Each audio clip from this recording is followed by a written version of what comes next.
I just plunked down a bunch of money for a scooter, and one of the things the manufacturer is just nuts about is maintaining proper pressure in your tires. And I was managing it before with a bicycle air pump, which just has one of those dial needles on it, not very precise. Also not very portable. So I decided to get something up my game a little bit. This is a battery operated compressor with a digital readout. You can set it to exactly where you want it to, what level of pressure you want to use, and it'll inflate right up to that point and stop. But more importantly, it's battery power. It's got a big battery in it that you can charge up, and I can carry it with me in my front scooter bag, just in case I have a flat tire. I can deal with it on the spot instead of having to get it towed home. So let's open this guy up and see what's inside. Okay, the Gogonova tire inflator with 8-volt lithium-ion battery. I can't really convey this in the video, but this is really a heavy box, so it feels like something very substantial is inside. Okay, so what do we get here? Manual USB-C charger. I'm real happy this charges with USB-C. The standard adapter to connect to a bicycle tire.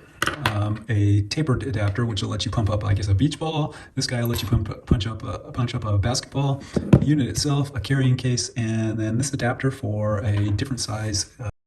Okay, while charging, you get the CHG indicator. That's not CH9, and the little battery blink shows you how far along you are. Looks like we're 3/4 of the way. It came 3/4 fully charged, and we'll let it finish up and see how long that takes. I guess the only way you can really tell it's done charging is that the little battery icon is now solid. It still says CHG. I mean, shouldn't it stop saying CHG? Okay, we're gonna give this guy a little test run on that bike behind me. We're gonna see how long it takes to pump up a flat tire and if it does it the way we like.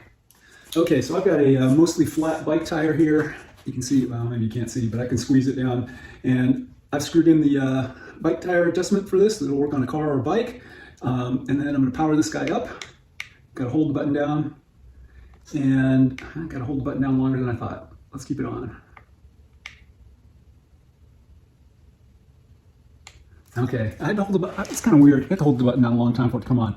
And as you step through here, you can see it steps through from various settings. There's a, I hope you can see this. It's a basketball, a car, a motorcycle, and a bicycle. And those just give you your initial settings. And my initial setting on my bicycle is 26, and I need to change that all the way up to 60. Hit the plus sign, so ramp it up. By the way, it doesn't remember these settings after the power down, which is kind of annoying, but you don't use it that often either, so you basically should be able to do this. There's also units here. You can change it from PSI to bar. So if you look at it right now, it's on bar. I don't know if you can see that. That's kPa, kilopascals. Nobody uses that in the US. Kilograms per centimeter squared, and then back to our friend PSI. So now we're going to give this thing a chance to inflate my tire. Okay, we're going to see how long it takes to fill this bike tire. I'm marking at 2:30, go.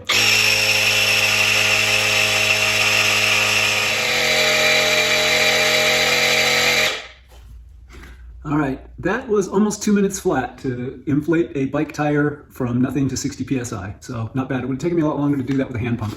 You can see here it finishes up with a reading of 60, and the battery indicator has gone down from full to 3/4. So I have to do a lot more usage to find out how well that battery life holds up. But since this is a device we use intermittently when we do a pump up, we'll always be topping it off. And we're going to check the pressure that we've actually got in this tire with a trusty pen gauge. Honestly, I don't know how accurate this thing is, so if it's within plus or minus 10 pounds, I'm going to assume that we're good. So let's see what we get. All right, my trusty pen gauge came out to be like 53, and honestly, I'm more likely to trust the device than this pen gauge. This is old, and I don't know how good it is. So let's just assume that we like the readings we've got, and even if we don't, it's within 10%, and that's probably always good enough for tires. Okay, so I've got this mostly for emergency tire repairs. It's small enough that I can carry with me on my scooter or my bike, and it's going to do a great job for that. It has enough power to fill up a bicycle tire or a scooter tire in a remote location. I'm going to carry some slime with me in case I have a flat, so I don't have to try to fix the flat. Just squirt in some slime, refill, and hope for the best. Couple things to ding about it. It doesn't remember its settings after you turn it off. That's kind of annoying. I don't like to have to push, you have to hold the on button down so long to get it to start up. It's super noisy. I don't know if we blame him for that. I mean, pumping air is a noisy operation. So if I was using an air compressor, it'd be noisy too. On the plus side, I love the fact that it's small. I love the fact that it has a huge amount of power stored in this battery. It's heavy. And I love the fact that it has a digital readout and supposedly stops accurately at your desired reading. So, and it has a good range. It'll pump any, I don't remember what the range is, but it's going to cover everything I do. Car tires, scooter tires, bicycle tires, basketballs, beach balls. Got all those things covered. So it's good for those, and I'm happy. Hi.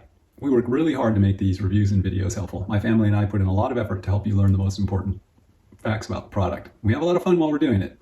Good luck with your decision, and if you do decide to buy the product, I hope the things you found in this review make it easier to use. If the review's been helpful to you, you can show your appreciation by making your purchase through the affiliate link that gives me a little bit of payback, and by subscribing to the channel, which helps raise my rankings in YouTube. So enjoy shopping.